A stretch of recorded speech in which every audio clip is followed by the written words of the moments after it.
We're live, Mr. H. We certainly are, mate. I'm live and breathing. Live and breathing. Thank God. We're still here. What a great thing to be, live and breathing. We're still in our Euros, or our meat suits that we picked before we came to planet Earth. All right, get rid of that because, let's say, Mr. I was on or whatever. Yeah. Anyway. Mate, but while you do that, you chat away from it. I'm just going to... Okay. I'm just going to be a techie for a minute. Oh, my God. So you have a chat. You will be back for hours in that case. Hey, we are... here on the Corporate Alchemist Project TV, once again, the CAP TV. And today we're going to be talking about being the spiritualogical end of the week, right? Because, we go physiological, psychological, spiritualogical as we head towards what is today and a beautiful Freedom Friday. And it's going to be about spiritualogical leadership because earlier in the week, if you remember, we were talking about leadership in the new world. And, Adrian and I sort of talk about this quite often. And we think, and here he is. Mr. Techie. Mr. Techie, my God, that was quick. That's not like you. So, talking about the beginning of the week, how we talked about leadership in the new world. We sort of tapped into the heart, where the upside was in doing that. And now we're going to go up another level, take it up another notch. Freedom Friday, and what a gorgeous, I know I keep saying it's a broken record, but today the weather's warming up. We can feel it, and you can see some pretty shabby blue sea right behind us there. Anyway, that's life. When you make choices, and to get to where we are here right now, just on that, Adrian, people must sometimes think, look at them, they've got it tough. Yeah. Obviously, they've made it. Must have stuck the chicken bone, The wishbone. Got lucky? Yeah, got lucky. No, not at all. I'm still funding my venture right now. We've got one that we're collaborating on here in the Corporate Alchemist Project. Right? Both of us are. But there's a lot of risks and investment. A lot of heartache, mate. A lot of heartache, a lot of letting go of crap, staff programs to be able to get to where, we are so far. The emotion comes up so often, doesn't it? We can be going along with an idea, I give it a plug it again. I published a book a few weeks ago, 4 years. Right, 4 years in the making. But beginning of the year, the sabotage patterns were kicking in again. Is that right? It was like, who might have put a book out, blah, blah, blah, the stories. What if I get criticised? What if I make a mistake? Right. Tick, tick, tick, tick, tick. So what I do, I went and got a coach for a little while. Right. Just to work through it. There we go. My editing coach and mine was doing coaching me as well. Yeah. Through the process, let's check every page, let's work through it, let's work through the psychology behind it. Yeah. And then finally, I was ready to launch. But I had to really break through the old sabotage patterns again, the old habits again. I thought, it's like not my first book either, but up it comes again. And my beautiful wife and I were talking about today, we have a break like at the end. We have a breakthrough. Yeah. We have a breakthrough. And then what happens when we get close to completing that cycle that needs completed? We get into the grit. Right. Because all the grit is on the bottom. Right. So it's a bit chewier. It's a bit more intense sometimes because we have to remove the grit that's sort of been sitting there and sticking in the tarmac or in the soul for months or years or decades. So we have to sort of lift those granules out a bit more steady because they are the last dregs. And that can be pretty painful because they've lodged themselves in the soul. Right. So it doesn't matter how many layers we go to. When we get to those final clearing layers, it can be quite a painful process because they are almost like crystallizing, embedded, in the soul or in the body. And sometimes physically, people do get things like gallstones and things removed. And of course, that's only emotional nonsense. Yeah. It's just emotion. It's a solidified material manifestation of an emotion. The same thing. Yeah. Right? So eventually, we deal with the emotional stuff and the blockages and the sabotage patterns, and then we do have to remove something physical sometimes. Right. And it can be a bit painful. So it's not easy running. It's not easy running. It's a journey. And you and I chose. A lot of people. I was saying in a video I was doing earlier on this week that. I kind of chose to jump off that cliff. I had the best job of my career, and to do this more soulful work that I'm doing now. And so it was almost like a personality suicide that I brought upon myself, right? Versus now, all of a sudden, everybody feels that they're a lot more people are under threat because of what's been happening with, what is a virus has kind of set it off. But everybody's going, holy crap, what am I going to do? So everybody's been kind of forced into it. Life comes at you. You know, I chose for it to come at me at that point in time. Yeah. It doesn't always happen that way, right? So here we are, and then when we're talking about leaders and corporate leadership, and where is the corporate world going now into this new world that's going to be emerging? We know it is, right? It's already unfolding. It's unfolding. It's unfolding right now. Yeah. Right now. From a spiritualogical sense, what is it that leaders are going to be, required to do to tap into some really effective leadership in the new era, beyond just being heart-led to going the next level? What is that next level? For me, it's right brain creativity. It's like getting out of that logical dot, cross T, left spreadsheet, moving forward, black and white, and really opening up into the possibility of working in that new quantum field. Right. How can we bring some quantum energy into the fold, into the organization, into people's lives? And let's take it back a step. We start doing that physically, emotionally, and mentally. Right. Good food, good sleep, good rest to begin with. And then we start looking at emotional intelligence, just like we've been sharing for months and months and months and months and months. Yep. So nothing's changed. Right. But what those leaders do, they embrace it. Right. And they do the work themselves first. Right. Because they've got to lead, right? They have to lead by walking their talk, by being authentic, so that when they meet somebody who's willing to follow them or walk beside them, somebody needs to be able to see them and feel them and taste them and smell them and go, that's real. Right. So for me, it's about being authentic. And I would say I used to share that it used to be the 80-20 principle. Yep. I don't do that anymore. For me, it's now the 90-10. Right. So in my own life, I try to do the 90-10. I don't always get it right, but I get it a lot more right than I get it wrong. Right. Yeah, and I really do peak. I keep a journal, Tommy, and I journal, and I measure myself. Yep. I've got a formula I use, and my benchmark is 90% physically, emotionally, mentally, spiritually, sexually, intimately, creatively, socially, and all the 10 aspects of life. And at the end of the journaling, I formulate and I add it all up, and I try to hit that 90-10. Right. And if I'm sort of 83, 84, I go, okay, where's the biggest hole? What do I need to focus on to lift it up? Right. Or one or two. But usually I'm sitting around sort of 88, 91, 92%. Okay. So you've got like a list that you're ticking off? Yeah, it's a journal I've created. A journal? Yeah. Right. It's called the 10 Aspects Journal. Okay. So how was I today physically? It's called Where Am I Right Now? Where am I right now? Physically, emotionally, mentally, spiritually, sexually, intimacy, creatively, socially, and then I combine them all. Right. And it's a great little self-evaluation every day. Right. So you can do that every day, and I know how we've got a portfolio of life over the week, right? Yep. Still up the Move It Monday, the Tasting Tuesday, the Wellness Wednesday. So same thing, you can evaluate from that. Right. On Monday, was I connected? On Tuesday, was I connected? On Wednesday, was I connected? Did I do my Wellness Wednesday? Did I do my social Saturday? Right. And if not, why not? Yeah. And if you're a leader, there's no excuses. Right. Something has to be done. Yeah. Leaders have got to now step up. Yeah. You know. So from that spiritualogical perspective, it's about how do we bring that holistic measure into the workplace and into lives. Right. Because to be honest, if you don't yet know and understand and work with holism, like you're behind the times. Right. That's just the reality. Because you're going to be left behind. Because the world is about holism. The world is about now going into that new quantum paradigm. Step it up. It's where we're going. And if you want to be in that leadership field, get smart, get on track, and get in front with the quantum field, with the energy field. You've got to take the quantum leap. You've got to take the quantum leap. And there's some great leaders out there doing it. Yep. Some really great, effective leaders who I would suggest if they did that 10 aspects of life field, there's a few that would probably tick nearly all of them, maybe all of them. Right. But a lot of the leaders I see are still failing in some areas, Tommy, from a judgmental perspective, if you like, in one or two fields. Yeah, okay. And a lot of them physically. Okay. Can I throw some of the leaders in there and see where they rate?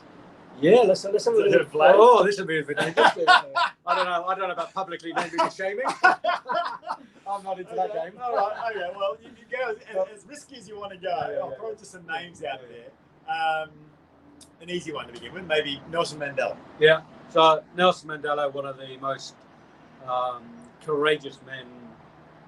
He's probably not my number one, human leader. Right. And physically, Yeah. totally looked after himself. Yeah. Emotionally, really looked at his stuff. Yeah. Like he was, Had a lot of time to do it. He was pretty smart. Yeah. The mental was there. Yeah. The spiritual was definitely. I mean, he came from a black African spiritual royal family. Right. Like he was royalty. Right. I don't know if you know, but he comes from a royal lineage. Right. So he's already got that royal blood flowing through his veins. Sort of thing going on. You see it in his beingness. Right. Yeah. So let's go to emotionally. Like when he was a lover. In his young days, he was sexually active, big sexual energy, emotionally connected to his woman. So on that realm, socially, he was out there socially with all his own, and he was very creative. Yeah. Look what he did for the Springboks. Yeah, right. That was creative mind. That was, I don't know if you've seen that movie. I have with what's his name, the actor. Yeah, that one. Oh, yeah, that one. Who was also in the Bourne movies? Yeah. Matt Damon. Matt Damon. Yeah. He was brilliant. As the captain. Evictus. Right? What? With So the creativity Yep. of that mind of that man. So for me, he ticks all the boxes. Right. If I got to know him a little bit personally, maybe he'd have a few flaws like all of us as human being. Right.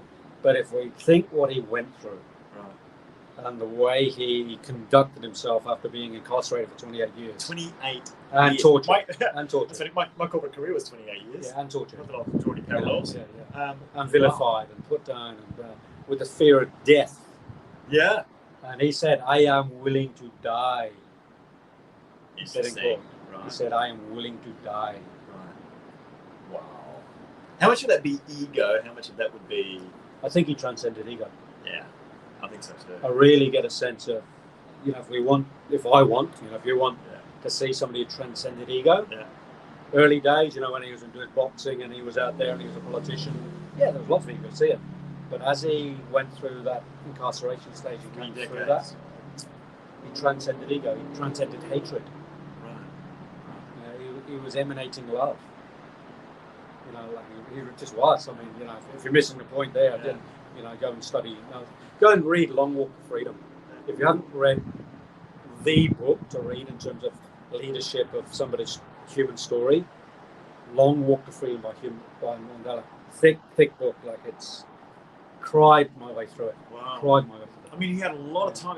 It's almost like we all get caught in this trance of becoming a bit of an automaton, and we have.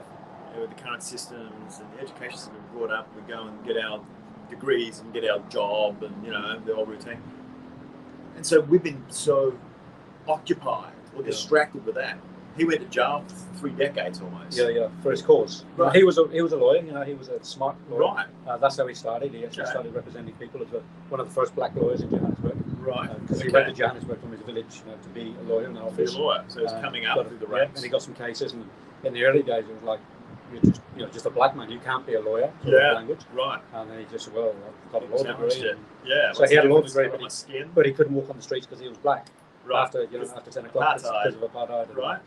So curfews. Right. But he had 3 decades of a lot of time where his mind wasn't being occupied, like it has for the automatons that all of us that.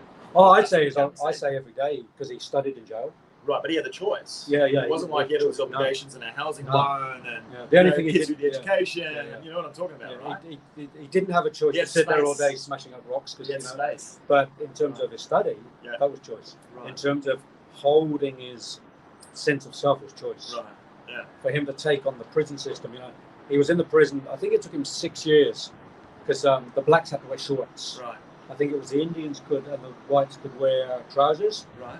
But the blacks, because of the racial system, the Indians were above the blacks in their own country. Right. And so they wore shorts. And he fought for 5 years in Robben Island, petitioned, and finally after 5 years they got trousers.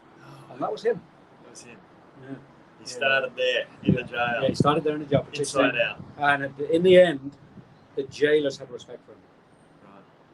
The white jailers found respect for Mandela. Isn't that incredible? Okay. All right. Yeah. Well, that was the easy one. So leadership, for me, is Trump. Not Trump. Richard Branson. Oh, let's go Branson. All right. So I've read a fair bit of Branson's story. Obviously, way back when he had his Virgin Records, and I don't know if you know this, but there's a famous album that sold more albums than any other album on the planet, was Tubular Bells. Yeah. Oh yeah. Well, he was sharing a house at the time with Tubular Bells guy. I can't remember his name. It'll come. If anybody knows it, probably smoking a little weed, whatever else. Well, some of them in the house were a big share house. Right. Okay. And Tubular Bells. It'll come the name in a moment. Not Robert Plant. The other one. Anyway, so. Hammer? No. Anyway. Yeah. Anyway, it'll come. So he's took him like years to create that album. Amazing album if you haven't heard it, Tubular Bells. Right. So he was in part of the house for some of that time while he was on that. Yeah. And Richard Branson was working out his future as a businessman, and studying and planning. Everybody else in the house was partying. Right. And he went, had a little bit of partying and socialising, but it wasn't his journey. And he said he chose to sacrifice some of that social time, to focus and hold space on his business. That he made that choice. So in terms of the intellect and the emotions, he was in check. I'd say for Richard Branson, another courageous man, he sailed round in his airship in the highest atmosphere, stratosphere That's right. than any other human being. I think it took a couple of attempts too And at one point they lost control and just got caught up in the winds. Oh God. And circumstances. They thought they were going to die. Yeah. So in terms of his leadership, I'd say he's another human being that's surpassed something in terms of his own beingness. Okay. So is that spiritual ascendancy? Spiritual ascendancy, yeah. Okay. And 30 or 40 years in the practice of. Right. 30 or 40 years. And hearsay, from what I've heard and gleaned and picked up, that he's actually part of a spiritual group on the planet where people meet and have a big spiritual mastermind. The elders. The elders. With Mandela, I think, isn't it? Well, Mandela's not around anymore, but he died a few years ago. But when it was. Desmond Tutu, I believe, I've heard. Okay. So if anybody knows any facts on that, I'd love to hear it. Right. I've tried to do some research around that, but I do believe there are a bunch of people who come together regularly to enhance the vibration of the planet or to bring a better technology to the planet. And I would like to hope that Richard Branson is part of that. Right. So I have a lot of time for him. I know people bag him for being a multi-millionaire, but he does a lot with his money. Multi-womanizer, perhaps, allegedly. Yeah, allegedly. Sexually. Allegedly. Let's go there. But Tommy, one more. If two people are having a sexual relationship and nobody's been harmed and it's consent, it's only judgment. What's wrong with that? Well, then it's judgment. Judgment based on a paradigm or jealousy. Where it's or jealousy, right? Or jealousy. But this is true, right? And to each their own. Yeah. And that no one's in a position to really judge. It's people's personal, private lives. And if totally consenting, then who gives a? No, as long as nobody's been harmed, and there's nobody under the consensual age. Somebody else's business. And I'll throw that one in. It's business. Yeah, it's nobody's business. Final one. Trump. Oh, missed it. I love Trump. All right. So, I would suggest hasn't transcended ego. Okay. All right. Just from his inability to hold himself sometimes when he's challenged. He reacts like a little schoolboy. Okay. straight onto Twitter. You don't think he's being super smart? You don't think he's a lot of his madness? A lot of the time. Playing the media? A lot of the time. Yeah. But I also think there is still a lot of the Trump egos in there. Right. Which has not been transcended. Yeah. And he plays on it. He uses it. He uses it as a political tool. Yeah. He's an incredibly smart guy. I'd say in terms of his physical fitness, a little bit could be done. Yeah. I watch him and watch his gait and I watch the way he is. I'd suggest he could probably spend a bit more time. Too many Big Macs? Maybe, yeah. But I'd suggest, something could probably be done a little bit with his. He still looks good. Yeah, I mean, for his age and everything. But I'd say there's another level. 72, 73, yeah, he is. But I'd say there's still another level that he potentially could go to. Yeah, I agree. Emotionally, I don't know because I don't know well enough. I can't judge on that one. Right. There's only the media stories. Stunning wife. Yeah. So, whether he's having sexual relationships, I don't know. It's only speculation time. Only they know. So I can't say about his sexual life, but one would assume, if he's with a beautiful Russian lady, and they seem connected when they're, side by side. Yep. One would assume Slovakia. Slovakia. Whatever that means. Yeah. Slovakia. Yeah. So, It's like Slovakian usually. Russia, wasn't it? Oh, yeah. Close by. Annexed. There you go. It used to be annexed to the USSR. Right, I right. think they're not annexed. There you go. Anymore. And then from a communicative social space, Yeah. I think for him, because he's a politician, he has a social divide. Right. Whereas I say Mandela didn't have a social divide, he transcended that. Right. But because He brought it Trump's- together, didn't he? Yeah, and Trump, I believe, is trying to do that. Like he is saying, but in his energy, he's still, let's use 20th century, he's still dissing people. He's still opposing and saying things nastily about others. So He's up for a Nobel Peace Prize nomination. Yeah, yes, yeah. Right. Yeah. Korea, and now we've got Israel with the I don't have Arab a lot states. don't give me a lot of merit because it was the other fellow that got 3 days in office. Oh, Bush. No, No. the Bush? colour fella. Obama. Yeah. And went to war and got a peace prize. Yeah, it's kind of weird, right? No, it's wrong. Hang on, did he get it first and then he went to war? No, because it was 3 days. But then he should have had it taken away. Yeah, all right. Or it was still a war that was going on. It was the legacy of Bush. But he was involved with war. Right, he was. And that's not peace. You can't be involved. It's like it's contradiction of. Well, you can't just switch terms, it off, isn't it? though, right? Contradiction of terms, isn't it? You can't just switch it off. Yeah, done. Switch off, bring it back. Well, let's no, you can't. But let's go back to Trump. Yeah. Since Trump's been in office, Right. there's been less conflict in the world than any other time in the last 100 years. Now, isn't that interesting? And you would expect, when you have someone with so much bravado like Trump, you would expect warmongering. Yeah. And yet then he's gone and So he's arm in arm with Mr. North Korea, Kim Jong-un. Conflict in the world has lessened Right. in the last 2 years on the planet overall. Isn't that interesting? Yeah. And maybe that's why he's up for it. And it might be because Rumsfeld and some of the others are not invited anymore. Right.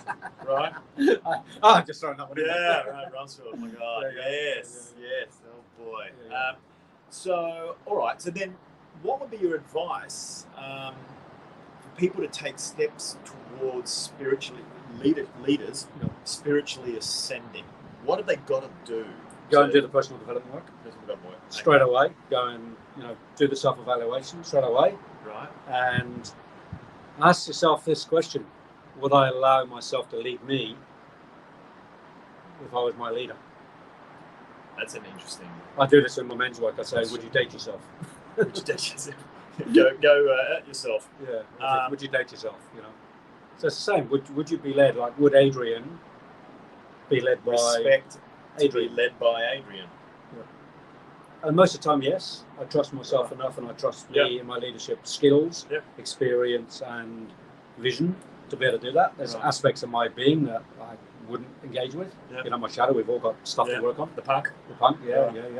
But we've all got that stuff. But do you reckon the punk sometimes needed that? Yeah, totally. Yeah. If I'm walking through the streets of Africa and I'm suddenly accosted by 2 or 3 guys in a gang, well, I'm guessing you want on board. Yeah, well, it's a different game. Then it's like, okay. Shave the head, sit in the mohawk going. Right. Bring it on, guys. Bring it on, let's go. That's not a nice thing. So, okay. So personal development. So spiritual warrior. Spiritual warrior. There we go. Because we need that. We need to be the warrior. We need to be able to stand in the diversification of the planet right now, because it's really diverse and there's so much going on. Yeah. We need to be able to stand in our own beingness and make choices that maybe are not popular. Right. Yeah, that's everyone. That's true leadership. Like spoken about that. Yeah, and let's take the current situation of COVID. If you have a strong belief system about somebody, if you have a conviction about something, how strong are you to hold the conviction? And as Mandela said, are you willing to die for it? Right. Are you willing to be put in prison for it? Right. Or in the corporate world, are you willing to take a bullet for your team? Yeah. Metaphorical bullet. It's not even a real bullet. Yeah. It used to be. Yeah. Back in the 70s on the Gold Coast. Back in the gangster days. I had a friend who was a real estate agent on the Gold in the 70s. He said, there were bullets flying. Some deals are bullet decisions. Yeah, well, there were. We had a lot of Harley Davidson right now. Yeah. They used to be here in the town. There was a leader, I guess. Would you call the mayor that we had? I can't remember his name. But basically moved the bikies out of the Gold Coast. Yeah. I mean, he was an ex-copper too, I think. Yeah, I can't remember. It's before my time. I'm a newcomer to the Gold. Yeah, well, me too. Just over 2 years. But that's leadership. It's leadership. If you Taking take on risks. Take on the bikers, Yeah. that's a risk. It's a personal risk. Yeah, that's a risk. Yeah, Right? it's a big risk. Yeah, it's a life You've risk. got to have some courage Yeah. to bear that. Yeah. And so the moral aspect of that was I want to clean up the Goldie. Yeah. There's too much drugs, there's too much crime here. Yeah. Some of the bikie gangs had their clubhouses here. They did. And the cops didn't touch them because we get corrupt police as well. Yeah. All that fear. Yeah. Fear of going in. It was going to get the head blown off. Yeah. But somebody took a leadership role. Right. And they said we're going to clean up the Goldie. Right. That takes a lot of courage. They forged a path where one didn't exist yet. Yeah. So he had a mental capacity to do that, probably some emotional capacity. Yeah. I can't remember who it was in terms of his physicality, whether he was super fit and was healthy. And when I talk about healthy, it's not like looks like somebody who's got the gym look. Yeah, it's what are they eating? What are they putting in the fuel tank? Eating, are they sleeping. into organic food? Are they into healthy food? Are they eating the right foods for them? Inside? Yeah. Are they doing right exercises for them? Are they sleeping well? Are they exercising well? Right for them. So for me, leadership is that holistic space, which I would call, if you like, that quantum leadership, that spiritualogical leadership, where everything is being worked on. Yeah. Maybe not complete and full and ticked and ready, but at least it's being worked on. Right. So it might be sitting on 80% here, and 80% here, and 90 here, and 70 here, but I'm working on it. Right. That's the difference in leadership. Right. But the work is still being done. Okay. Yeah. So, I think when you look at this too, then connection's got to be a piece, right? I mean, sure, you don't have to make a popular decision, but you're going to have to be able to have enough support because leading on your own doesn't work. No, it doesn't. No. Right. Leadership usually entails having followers. Right? Yeah, right. I've got a Facebook group and I'm leading it, but there's nobody in the Facebook group. It's on my LinkedIn. Is like that's not effective leadership. That's not leadership, right? So leadership is about creating that tribe, creating that group, creating that team, the connections. So if you're in that corporate space and that work space and you have a team and you're leading, it's how is one connecting to the team? How is one communicating to the team from a intellectual perspective, an emotional perspective, a spiritual perspective, an intelligentsia perspective? Like, what's the connection? Yeah. And the vulnerability in that space as well. Yeah. As a leader. Totally. Being the vulnerable leader. Because remember on Monday we're at the heart level, the heart and the right brain, and then we're going above that now, the spiritual piece and giving your life. Yeah. We're transcending the ego, right? Really. I mean, that's probably the bottom line of where, if I had to sum it up, Tommy, in terms of that, what's a spiritual leader, I'd say it's transcending the ego. Transcending the negative emotions. Right. And transcending fear, hatred, doubt, judgment, what else will come up? Jealousy, transcending reactions. All these negative emotions, triggers, all that stuff. All that. And that's for the greater good. Continual work. For the greater good. And even to transcend their meat suit, they're prepared to, if they need to. Yeah, totally. Right? Because the spirit will still be there. Totally, Maybe the meat suit won't. Yeah, absolutely. And I'm actually reading a book at the moment by my teacher, Rudolf Steiner. Right. It's called The Evolution of Consciousness. It was from a series of lectures he gave in 1923, so 100 years ago, in England. And there's a beautiful piece at the front of the book where they're trying to describe the idea of us being spiritual beings. Yeah. And I'll paraphrase it. So when I die, my body is put into a hole. Yeah. But is there another part of me left? There we go. Because that doesn't go in the physical. The matter. So the matter goes in the hole. Yeah. But what happens to that bit that's talking now? That energy. What happens to this energy that's Adrian, the soul of Adrian? Yeah. Where's that gone? Yeah. Does that just die? The one that operated the meat suit. Yeah. Does that just die? Can't. It's a question. Right. It's a question. And I think that's probably a good place for us to put the cap on this cat on TV. So we leave it open. We'll leave it open. Research. Yeah. A bit of self introspection. Yeah. Yeah. So what I would say, Tommy, is if people want to grab hold of that journal I've been speaking about, if you go to my website, adrianhanks.com, and go to the shop, you can actually download a free journal, just print it off in the office, and or you can get a pre-made one that I'll post out to you for a cost. But if you want it free, it's a free gift. Yep. Print off a page at a time or the whole thing, and just get into a bit of journaling, particularly if you're focused on leadership, or if you have a desire to become a leader. You're not going to reach that leadership until you've done the hard work. And, and in some sense, that's what Tommy and I are here for, is want to support that process for those in the leadership role already, but those who also have a desire to become leaders, who are maybe going, what do I need to become a leader? So I pick up the phone, send an email, get in contact. So adrianhanks.com is the best place to get in contact with me, and to get in contact with Mr. Tommy Gallant, it is... Well, I was just going to say, before I give you that, it's like, and it's more about what you got to let go. Yeah. Isn't it? Yeah. A lot of the ego. The ego. Yeah. Things you've got to let go. Ego. So you have it all. We have it all. It's all there. It's all there. You don't have to go and get it. You don't have to go and build it. It's there. It's but if you desire it, it's ego. there. Because if there's no desire, it's hard to be a leader. Yeah. Because leadership requires a desire. Work. Yeah. It's effort. So you want to desire to be a leader. Yeah. From a spiritual desiring, not from an ego desiring. Yes. That's a very big point. Yeah. So from myself, you can connect with me at letsconnect@tommygallant.com, and we are refurbishing the tommygallant.com site. That'll be announced. You'll see that launched in the next couple of months. We've also got the Corporate Alchemist Project video series. That's moving along. It is moving along. Oh, we get some really interesting stuff to share. Right? We've got people helping us there right now. We've got the content ready to roll. We're ready for recording.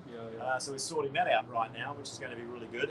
And then we'll have things like the CAP journal and so on, things we're going to work on that are going to be all part of the CAP.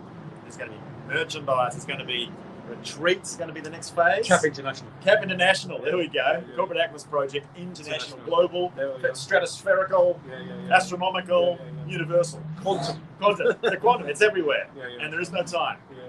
So talking about time. So look, everybody, going to have an amazing weekend, but don't forget, today's Freedom Friday.